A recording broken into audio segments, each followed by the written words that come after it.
देखा था। मेरा नाम गोविंद तिवारी है। मैं कॉलेज में प्रोफेसर हूँ।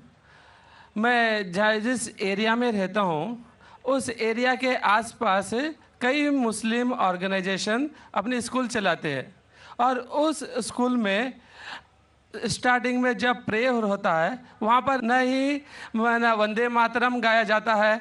जब मैंने उनके प्रिंसिपल से पूछा कि आप ऐसा क्यों करते हो, आप वंदे मातरम भी नहीं गाते हो स्कूल में, तो कहते हैं वंदे मातरम में हिंदू है और उनकी स्कूल में कई स्कूलों में हिंदी भाषा ही नहीं है, हिंदी ही नहीं पढ़ाया जाता है और उनके कहा ना देशभक्ति की कुछ भी पढ़ाने के लिए वे कतराते हैं।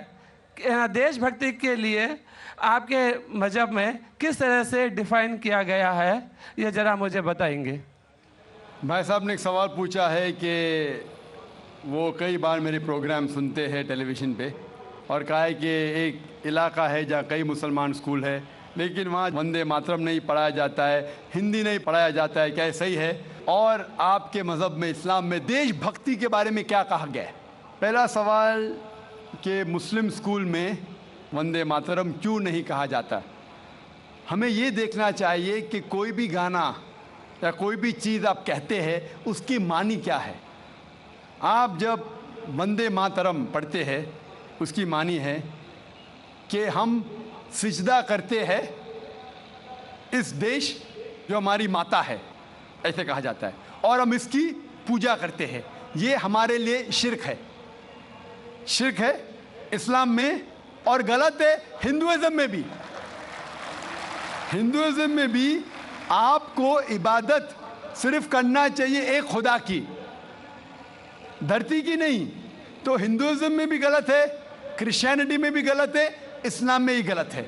लेकिन आम हिंदू अपने मज़हब को नहीं जानते, अपनी मजहबी किताबें नहीं पढ़े हैं, इसीलिए कोई भी आप गाना गाते हैं अगर उसके मानी खुदा के ख़िलाफ़ है, अल्लाह सुब्हानहू व तआला के ख़िलाफ़ है, भगवान के ख़िलाफ़ है, तो ऐसा गाना गाना गलत है। आपने मुझे शुरुआत में नमस्ते कहा। नमस्ते, नमस्ते के क्या मानी है भाई साहब, आप बोल सकते हैं? नहीं पता क्या मानी है? माइक्रोफोन ऑन कीजिए ज़रा भाई साहब का। नमस्ते मतलब मैं सर झुका के मैं आपको नमन करता हूँ। हाँ, सर झुका के आप मुझे नमन करता हूँ। नमन करता हूँ, सर झुका के। सर झुका के मुझे नमन करना शिर्क है, हराम है, प्रोहिबिटेड है। आप मेरे सामने भी सर नहीं झुका सकते, चाहे आप मुझसे मोहब्बत करते हैं, चाहे आप मेरी इज्जत करते हैं, फिर भी आप मेरे सामने सर नहीं झुका सकते। सर झुकाना चाहिए तो सिर्फ खुदा के सामने, अल्लाह के सामने, और मैं खुदा नहीं हूँ। आप जानते हैं, आप मेरी इज्जत कर सकते हैं, मेरी बात जो मैं कहता हूँ उसके ऊपर अमल कर सकते हैं, लेकिन आप मेरे सामने सर नहीं झुका सकते। इसीलिए मैं जवाब में आपको कहूँगा अस्सलामु अलैकुम, आप पे सलामती हो, आप पे सलामती हो। आप समझे ना? मैं आपके सामने झुक नहीं सकता हूँ। ये सिर झुकेगा तो सिर्फ अल्लाह के सामने, सिर्फ खुदा के सामने। तो आपने बड़प्पन में मुझे कहा, लेकिन अगर गलत चीज़ कहा तो मैं वापस से जवाब नहीं दे सकता हूँ, क्योंकि मैं जानता हूँ जो लोग नहीं जानते वो ऐसे हरकत कर सकते हैं। मिसाल के तौर पे, एक महीना पहले मैं जब बॉम्बे एयरपोर्ट पे था तो एक औरत, हिंदू खातून, मुझे पूछी कि आप डॉक्टर जाकिर नाइक है? Are you doctor Zakir Naik? मैंने कहा जी हाँ।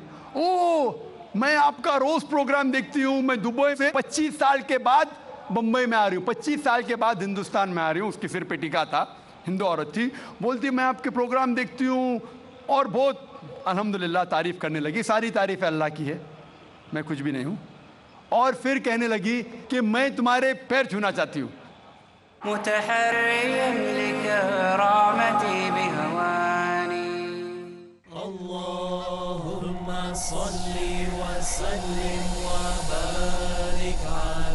हबीब किब्रिया हजरत मोहम्मद मुस्तफ़ा सल्लल्लाहु अलैहि वसल्लम की सीरत का फ़हम